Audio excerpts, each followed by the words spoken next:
મિત્રો, શું તમને ગર્ભાવસ્થામાં શરદી કે ઉધરસ પરેશાન કરે છે? તો આજનો વિડીયો જરૂર જુઓ, તમારા માટે જ છે. નમસ્કાર મિત્રો, જય શ્રી કૃષ્ણ, રાધે રાધે, હર હર મહાદેવ. મિત્રો, અમારી ચેનલ હેલ્થ હેબિટમાં આપનું હાર્દિક સ્વાગત છે. આજે આપણે વાત કરીશું ગર્ભાવસ્થામાં શરદી અને ઉધરસની. મિત્રો, ગર્ભાવસ્થા એ સ્ત્રી માટે એક સુંદર સમય છે, જે તેની અંદર સંપૂર્ણ નવું જીવનને ઉછેરતી હોય છે.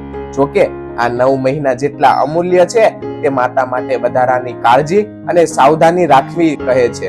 માનસિક, શારીરિક અથવા ભાવનાત્મક સ્વાસ્થ્ય તમારા બાળકના વિકાસને અસર કરે છે. તેથી તમે જે પણ ખાવ છો, તે ખોરાક હોય કે દવા હોય, તે તમારા બાળક માટે સલામત છે કે કેમ તે જોવા માટે આ મૂલ્યાંકન કરવું આવશ્યક છે. તો મિત્રો, ચાલો જોઈએ ગર્ભાવસ્થા દરમિયાન શરદી વિશે કેવી રીતે જાણવું. હજારો પ્રકારના વિવિધ પ્રકારના વાયરસ છે, જે સામાન્ય શરદીનું કારણ બની શકે છે. આ સૂક્ષ્મ જંતુઓ સામાન્ય રીતે ફેલાય છે જ્યારે કોઈ વ્યક્તિને છીંક કે ખાંસી કરે છે અને 24 કલાક સુધી હાથ અને સપાટી પર રહી શકે છે. તદુપરાંત સામાન્ય શરદી વાયરસ તમારા શરીરમાં નાક, મોં અથવા આંખો દ્વારા પ્રવેશી શકે છે. ગર્ભાવસ્થાના લક્ષણોમાં સામાન્ય શરદી અને ઉધરસ 3 અઠવાડિયા સુધી ટકી શકે છે.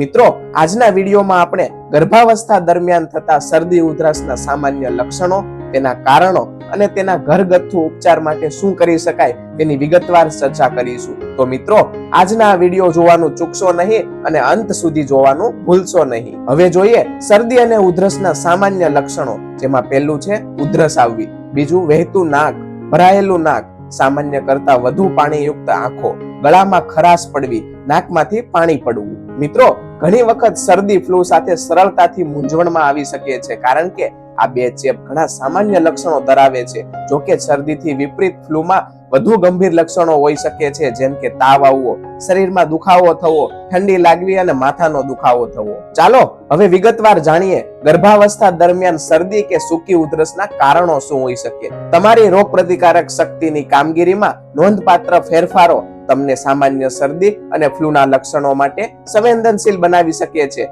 અગાઉ ઉલ્લેખ કર્યો તેમ ઘણા પ્રકારના વાયરસ શરદી ફ્લૂના કારણ બને છે, જેમાં સૌથી સામાન્ય રાઇનો વાયરસ છે. બીજી બાજુ શરદીના કારણે શ્વસન માર્ગમાં વાયરલ અથવા બેક્ટેરિયલ ચેપ ગર્ભાવસ્થા દરમિયાન ઉધરસનું કારણ બની શકે છે. મિત્રો, હવાના પ્રદૂષણના કારણે થતી ઉધરસ વધુ વકરી શકે છે, જે સમગ્ર ભારતમાં વિવિધ શહેરોમાં સામાન્ય ઘટના છે.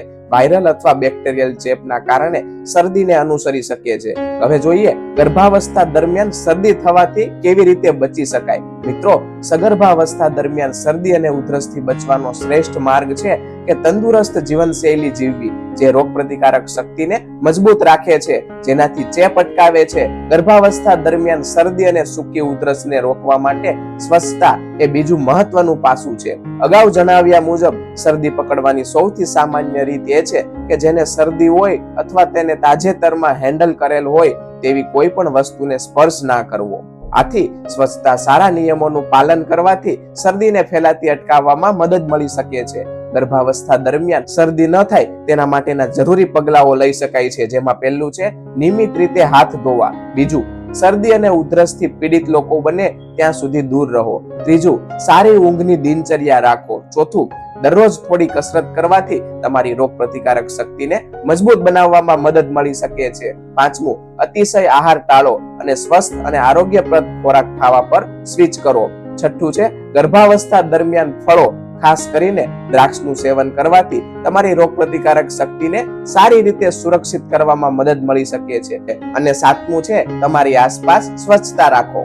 ગર્ભાવસ્થા દરમિયાન શરદી અને ઉધરસ થવી સામાન્ય છે, પરંતુ આ સમયે દવા લેવાનું ટાળવું જોઈએ, કારણ કે કેટલીક દવાઓ ગર્ભાવસ્થા શિશુ માટે હાનિકારક હોઈ શકે છે. આથી આવા સમયે ઘરગથ્થુ ઉપચાર ખૂબ જ સુરક્ષિત અને અસરકારક સાબિત થાય છે. તો મિત્રો, ચાલો ગર્ભાવસ્થા દરમિયાન શરદી અને ઉધરસ માટેના કેટલાક સુરક્ષિત, સરળ અને ઘરેલું ઉપાયો સમજીએ. જેમાં પહેલું છે ગરમ પાણી અને મીઠાના કોગળા. આ ઉપચાર ગળામાં થતી ખરાશ અને કફને ઓછો કરવામાં ખૂબ જ અસરકારક છે. 1 ગ્લાસ ગરમ પાણીમાં અડધી ચમચી મીઠું નાખીને દિવસમાં 3 થી 4 વખત કોગળા કરવા. બીજું છે હળદર વાળું દૂધ એટલે કે ગોલ્ડન મિલ્ક. હળદરમાં એન્ટીબેક્ટેરિયલ અને એન્ટી ઇન્ફ્લામેટરી ગુણ હોય છે, જે શરદી ઉધરસમાં રાહત આપે છે. રાત્રે સૂતા પહેલા 1 ગ્લાસ ગરમ દૂધમાં અડધી ચમચી હળદર નાખીને દરરોજ સેવન કરવું. નંબર 3 છે આદુ અને મધ. આદુ શરદીમાં ખૂબ જ ફાયદાકારક છે. આદુમાં નાના નાના ટુકડાને વાટીને તેનો રસ કાઢવો અને તેમાં 1 ચમચી મધ મિક્સ કરીને દિવસમાં 2 થી 3 વાર ચાટવું.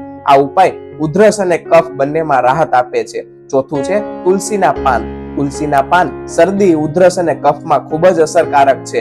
મિત્રો, 5 થી 7 તુલસીના પાનને ગરમ પાણીમાં ઉકાળીને તેમાં થોડું મધ અથવા આદુનો રસ નાખીને પીવાથી રાહત મળે છે. પાંચમું છે સ્ટીમ લેવી એટલે કે વરાળ લેવી. ગરમ પાણીની વરાળ લેવાથી બંધ નાક ખુલી જાય છે અને ગળામાં જમા થયેલો કફ ઢીલો થઈને બહાર નીકળી જાય છે. એક મોટા વાસણમાં ગરમ પાણી લઈને માથા પર ટુવાલ ઢાંકીને 5 થી 10 મિનિટ સુધી વરાળ લઈ શકો છો. નંબર 6 છે ગરમ સૂપ અને પ્રવાહીનું સેવન. મિત્રો, ગરમ સૂપ, ખાસ કરીને વેજીટેબલ સૂપ પીવાથી શરીરને હૂંફ મળે છે. આ ઉપરાંત હુંફાળું પાણી, હર્બલ ટી અને સંતરાનો રસ પીવાથી પણ શરીર હાઇડ્રેટ રહે છે અને શરદીમાં રાહત મળે છે. મિત્રો, નંબર 7 છે આરામ.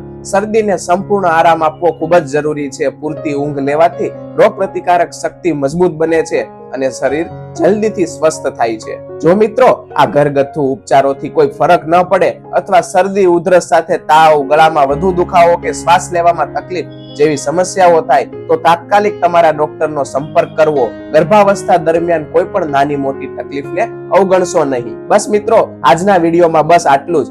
જો અમારો વિડીયો તમને પસંદ આવ્યો હોય અને લાગતું હોય કે આ વિડીયો કોઈનો લાભ કરી શકે છે તો મિત્રો અમારા વિડીયોને જરૂર શેર કરજો. તમારા મિત્રો, સગા સંબંધી અને ઓળખીતાઓ સાથે જરૂર શેર કરો, જેથી આ માહિતી કોઈનો લાભ થઈ શકે. મિત્રો, જો તમે અમારી ચેનલ ઉપર નવા છો તો અમારી ચેનલ હેલ્થ હેબિટને સબસ્ક્રાઇબ કરવાનું ના ભૂલતા, તેમજ બાજુમાં આપેલા બેલ આઇકન પર દબાવવાનું ના ભૂલતા, જેથી આવા જ માહિતી સભર વિડીયોની નોટિફિકેશન તમને સૌથી પહેલા મળે. મિત્રો, વિડીયોના અંત સુધી જોડાવા બદલ આપ સૌનો ખૂબ ખૂબ આભાર. હેલ્ધી રહો, હસતા રહો.